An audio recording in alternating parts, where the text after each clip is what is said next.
Hello guys, welcome back to Kyrgyz YouTube channel. In this video I'm gonna be showing you that how you can translate English into Kyrgyz or in any other languages. So before getting further, I would like to request you, if you haven't subscribed my YouTube channel, make sure you subscribe my YouTube channel and that click on that bell icon so that you'll receive all my latest update. So let's get started. So the first thing you have to do is you have to go to the Play Store and then you have to install one application. The name of the application is Google Translate. You just type Google Translate and it will appear on the first rank. You just install it and then open the application.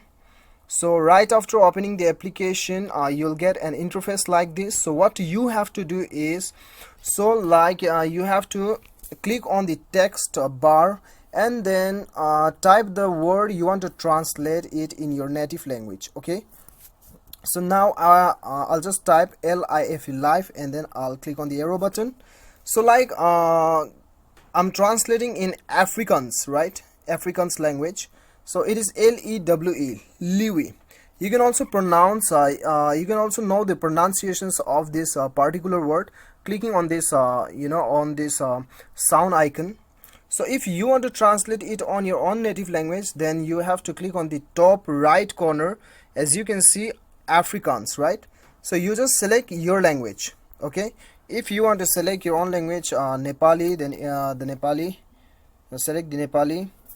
And then if you want to select Hindi, then you just type Hindi, then it will appear on it. Okay, so whatever your native language is, you just click on this right corner and then select your language. Okay, so there are alternative functions available, facilities available. As you can see, camera, handwriting, conversation, voice.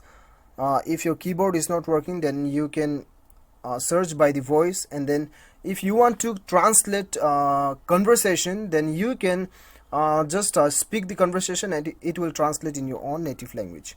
Okay, and when you click on the left menu bar, then you can save the words also.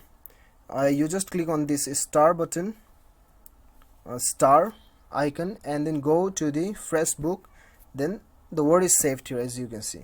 So this is how you can translate from English to any other languages which is available on this application. So guys, I hope you like the video. If you like the video, do not forget to hit that like button and then click on the subscribe button if you like the video. Thank you so much for watching. Till then, bye bye, take care.